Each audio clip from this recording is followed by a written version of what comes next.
اب آتے ہیں کہ قرآن کریم کے اندر ہم نے پہلے بھی جو ہے وہ مختلف صورتوں کی تفسیر کی ہے اور ترجمہ بھی پڑھا ہے. اللہ رب العزت نے جتنا بھی ہم نے پڑھا، اللہ نے مستقل طور پر اپنے وجود پر کوئی دلیل نہیں دی.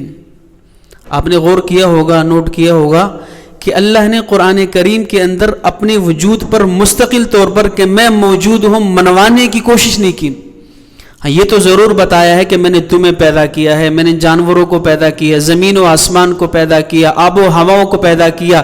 ضمنی طور پر یہ ساری چیزیں اللہ کے وجود پر دلیل ہیں، لیکن مستقل طور پر اللہ اپنی ذات پر جو ہے وہ دلیل نہیں دے رہا.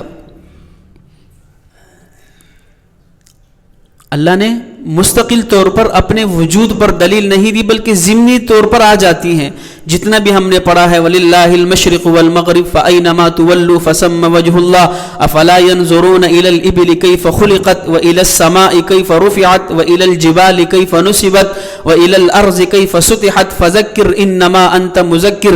جیسے پچھلے جمعے میں پڑھا هُوَ الَّذِي أَنشَأَكُمْ وَجَعَلَ لَكُمُ السَّمْعَ وَالْأَبْصَارَ وَالْأَفْئِدَةَ قَلِيلًا مَا تَشْكُرُونَ. کہیں پہ اللہ بتا رہے ہیں ان اونٹ کو دیکھو میں نے کیسے پیدا کیا ہوا ہے، پہاڑوں کو دیکھو کیسے گاڑ دیا ہے، آسمان کو دیکھو کیسے بلند کر دیا ہے، زمین کو دیکھو کیسے بچھا دی ہے. والذی انشأکم تمہیں بھی پیدا کیا، وجعل لکم السمع تمہارے لیے کان بنائے، والابصار تمہارے لیے آنکھیں بنائی. والذی انشأکم وجعل لکم السمع والابصار والافئدہ تمہارے لیے دل بنائے. قلیلا ما تشکرون بڑے کم لوگ شکر ادا کرتے ہیں. مختلف مقامات پر اللہ کبھی آسمان کا ذکر کر رہا ہے، کبھی زمین کا ذکر کر رہا ہے، کبھی پہاڑوں کا ذکر کر رہا ہے، کبھی دریاؤں کا ذکر کر رہا ہے، کبھی مشرق اور مغرب کا ذکر کر رہا ہے. یہ ساری چیزیں ضمنی طور پر اللہ کی وحدانیت پر دلیل تو بنتی ہے، لیکن اللہ اپنے ذات پر مستقل طور پر دلیل نہیں دے رہا. کیا وجہ ہے اس کی؟ وجہ یہ ہے کہ وجود خدا فطرت انسانی میں داخل ہے. وجود خدا فطرت انسانی میں داخل ہے. اگر تم اپنے آپ کو مان لیتے ہو تو یہ ماننا لازم آ جائے گا کہ جس نے تم موجود ہو تو تمہارا پیدا کرنے والا بھی موجود ہے. اگر یہ ماننے کے لیے تیار ہو جاتے ہو کہ میں موجود ہوں، وجود خدا فطرت انسانی کے اندر داخل ہے، اگر یہ بات تسلیم کرتا ہے انسان کہ میں موجود ہوں، تو یہ خامخواہ اس کو ماننا پڑے گا کہ پھر میرا بنانے والا بھی موجود ہے. اسی لیے تو اللہ نے ذاتی طور پر کوئی دلیل نہیں دی. اللہ نے کہا آسمان کو دیکھو، تم آسمان کو مانتے ہو کہ یہ کسی نے اس کو پیدا کیا ہے، تو تمہیں یہ ماننا پڑے گا کہ اس کا کوئی پیدا کرنے والا ہے. تم زمین کو مانتے ہو کہ یہ زمین پیدا شدہ ہے، تو تمہیں یہ بھی پھر ماننا پڑے گا کہ وہ پیدا کرنے والا کوئی ہے. اگر تم اپنے وجود کو منوایا، تم اپنی وجود کو دیکھو، آنکھوں کو دیکھو، دل کو دیکھو، کان کو دیکھو اور تصور کرو کہ تمہیں کسی نے پیدا کیا ہے.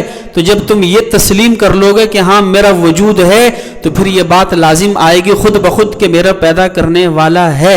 اسی لیے اللہ نے اپنے وجود پر مستقل طور پر دلیل نہیں دی، بلکہ اس اپنے وجود کو فطرت انسانی کے اندر داخل کر دیا. جب انسان نے یہ تسلیم کیا کہ کوئی ہے، اب وہ کون ہے، کیسا ہے، کتنے ہیں، وہ آ کر دین بتائے گا کہ وہ ایک ہے، قل هو اللہ احد، اور وہ تنہا اکیلا ہے. وہ دین بتائے گا کہ وہ کتنے ہیں اور وہ کون ہے. تو وہ ہمیں دین نے آ کے خبر دی کہ وہ جسے تم ماننے کے لیے تیار ہو گئے ہو کہ کوئی ذات ہے، اب میں تمہیں بتا رہا ہوں کہ قل هو اللہ احد، وہ ہے اور اکیلا ہے اور وہ اللہ ہے. یہ ہمیں دین نے آ کے خبر دی. کیوں کہ اثر ہمیشہ مؤثر کا پتہ دیتی ہے. آپ نے دھواں دیکھا تو یہ اس بات پر دلیل ہے کہ پیچھے کہیں آگ جل رہی ہے. آپ نے جو ہے وہ سورج کی دھوپ دیکھی تو آگ، اگرچہ آپ کو سورج نظر نہیں آ رہا، لیکن آپ یہ تسلیم کریں گے کہ دھوپ علامت ہے اس بات پہ کہ سورج نکلا ہوا ہے، دھواں علامت ہے اس بات پر کہ کہیں پہ آگ جل رہی ہے. تو میرا وجود دلالت ہے اس بات پر کہ کوئی ذات ہے جس نے ہمیں پیدا کیا ہوا ہے. آسمان دلالت ہے اس بات پر کہ کوئی ذات ہے جس نے اسے پیدا کیا ہوا ہے. یہ پہاڑ، یہ دریا دلالت ہے اس بات پر کہ کوئی ذات ہے جس نے انہیں پیدا کیا ہوا ہے. وہ ذات کون ہے؟ قل هو اللہ احد. پیغمبر نے آ کے بتلایا کہ وہ اللہ ہے اور وہ اکیلا ہے اور تنہا ہے. تو اللہ نے اپنی ذات کا تعارف اس انداز میں کروایا. اور دوسری بات، کہ اللہ رب العزت نے اپنی ذات کا تعارف کروانے سے قبل غیر کی نفی کی ہے۔ اللہ رب العزت کو شرک سے بڑی سخت نفرت ہے، بڑی سخت نفرت ہے شرک سے۔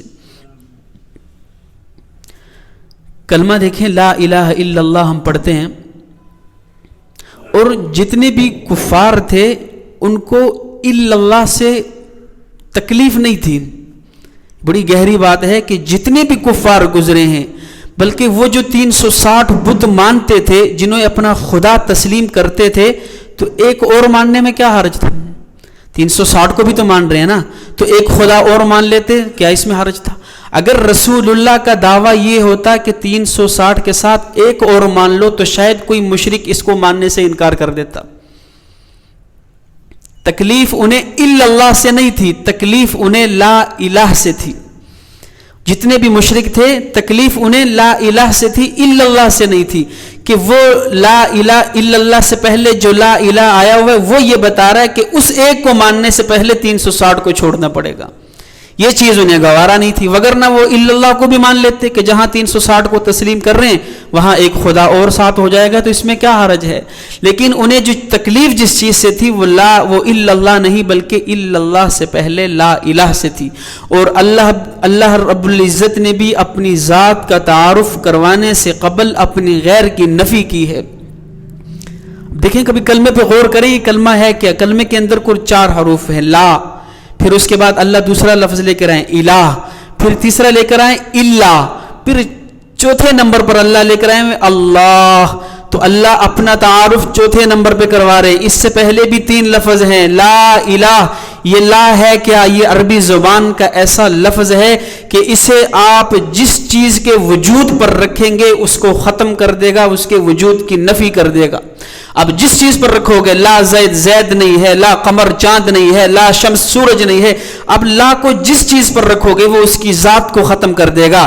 حالانکہ کلمہ تو اللہ اپنا تعارف کروا رہا ہے، لیکن تعارف سے پہلے اللہ نے غیر کی نفی کروائی ہے کہ میں تعارف پہلے بعد میں کرواؤں گا۔ میرے تعارف سے پہلے تم لوگوں نے جتنے بھی بت بنائے رکھے ہیں، جتنے الہ تسلیم کیے ہوئے، ان ساروں کی نفی کرو گے، پھر اللہ کا تعارف تمہارے دلوں کے اندر بیٹھے گا، وگرنہ نہیں بیٹھے گا۔ لا الہ، اللہ لا الہ لے کر آئیں کہ لا الہ، کوئی الہ نہیں ہے، سارے الہوں کا انکار کر دو۔ لا الہ، کوئی خالق نہیں ہے، لا الہ، کوئی رازق نہیں ہے، لا الہ، کوئی معبود نہیں ہے۔ اور الہ صرف بت کو نہیں کہتے، اگر الہ صرف بت کو کہا جاتا تو کلمہ یوں آتا، لا صنم الا اللہ، کہ کوئی بت نہیں ہے، کوئی معبود نہیں ہے سوائے اللہ کے، کیونکہ بتوں کو صنم کہا جاتا ہے۔ اللہ نے صنم کی جگہ الہ کو منتخب کیا کہ الہ صرف بت کو نہیں کہتے، الہ صرف معبود کو نہیں کہتے، الہ مشکل کشا کو بھی کہتے ہیں، الہ حاجت روا کو بھی کہتے ہیں، الہ جس سے انسان کچھ مانگے اسے بھی کہتے ہیں، اولاد دینے والے کو بھی الہ کہتے ہیں، صحت دینے والے کو بھی الہ کہتے ہیں، بیمار کرنے والے کو بھی الہ کہتے ہیں، روزی دینے والے کو بھی الہ کہتے ہیں، اور ہر خوشی غمی کے اندر جو خوشی دے اسے بھی الہ کہتے ہیں، جو غم میں مبتلا کر دے اسے بھی الہ کہتے ہیں۔ اسی لیے اللہ نے اپنا تعارف کروانے سے پہلے غیر کی نفی کی ہے۔ لا الہ، یہ عقیدہ بنا لو، کوئی الہ نہیں ہے، کوئی مشکل کشا نہیں ہے، کوئی حاجت روا نہیں ہے، کوئی پالنہار نہیں ہے، کوئی خالق و مالک نہیں ہے الا اللہ۔ اب جا کر اللہ اپنا تعارف کروا رہے ہیں کہ جب تمہارا یہ عقیدہ بن جائے گا کہ کائنات کے اندر کوئی نفع نقصان کا مالک نہیں ہے، پھر یہ بات دل میں آئے گی کہ الا اللہ ہے، مگر صرف وہ ایک اللہ ہے۔ تو لا الہ الا اللہ کا مطلب یہ ہے کہ ان کفار کو تکلیف اللہ سے نہیں تھی، الا اللہ سے نہیں تھی، بلکہ انہیں جو تکلیف تھی وہ لا الہ سے تھی کہ الا اللہ کو تو ہم مان لیتے ہیں، 360 مان رہے ہیں، 361 ہو جائیں گے، اس میں کیا حرج ہے؟ لیکن وہ ایک ماننے سے پہلے 360 کی نفی کرنا یہ ان کے لیے بڑا دشوار تھا، اسی لیے وہ تیار نہیں ہوتے تھے لا الہ الا اللہ کی